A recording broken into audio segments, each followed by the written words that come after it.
Viens no ietekmīgākajiem autoindustrijas notikumiem Āzijā, Tokijas motoršovs, atbilstoši laika garam pārdēvēts par Japānas mobilitātes šovu.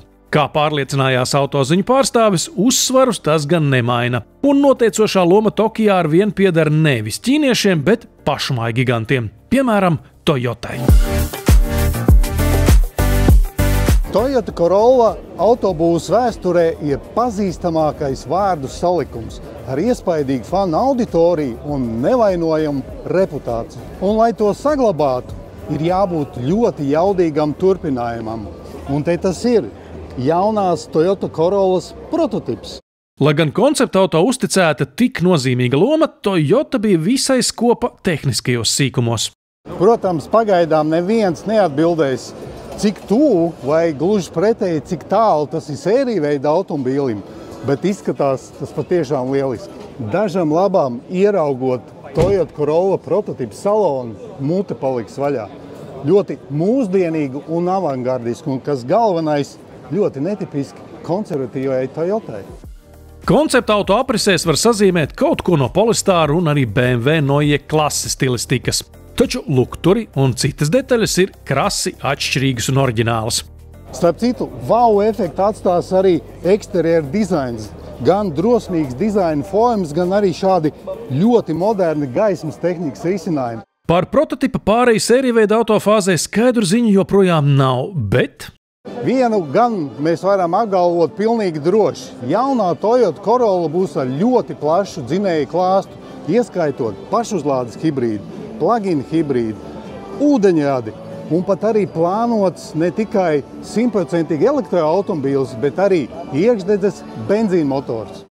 Tas tāpēc, ka Toyota ir pārstāvēta reģionos, kas ir daudzkārt lielāki par Eiropu un pagaidām patērē degvielas automašīnas. Toyota ir globāls ražotājs un katrā pasaules daļā ir savas modes tendences. Vienā vietā patīk 100% elektroautomobīls, bet citā vēl aizvien ļoti populāri ir iekšdedzes motori. Japānas mobilitātes šovā skatām arī ekstravaganti transporta līdzekļi, kādus mūsu pusē neieraudzīsim. Piemēram, Toyota AMV Origin, kas attāli atgādina paštaisīto visurgājēju no Top Gear sērijas Mongolijā. Nu ko, vajag kaut kur aizvest? Toyota ir varianti. Mēs piedāvājam automobīlu ar 4 riteņiem un platformu, un jūs paši izdomāsiet, ko šeit uzinstalēt un ko aizvest. Tomēr par īstenu sensāciju jau pirms Japānas izstādes parūpējās Toyota luksusdivīzija Lexus. 1989. gadā Lexus LS modelim pirmo reizi nonākot Ziemeļamerikas tirgu, tas radīja apvērsumu sedanu vidū.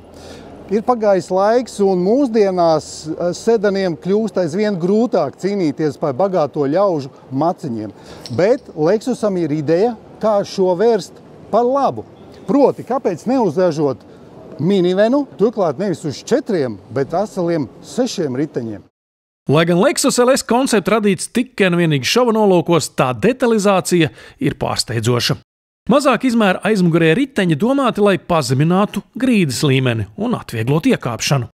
Un, protams, šajā automobīlī stāsts ir par augstākās klases komfortu. Ja šis automobīls nonāks kādreiz tirzniecībā, noteikti tam būs ļoti daudz piekritēji no bagāto ļaužu vidus. Līdz tam gan vēl jāsagaida elektriskā minivena ielas versija, ja tāda vispār sekos. Bet sapņot nav aizliegts nevienam, tostarp arī Lexus. Arī šis ir Lexus LS koncepts, tikai Lexus Micro koncepts. Stāsts ir par nākotnes mobilitāti un iespēju vienam cilvēkam šajā automobīlī ne tikai pārvietoties, bet arī atpūsties un varbūt pat arī dzīvot.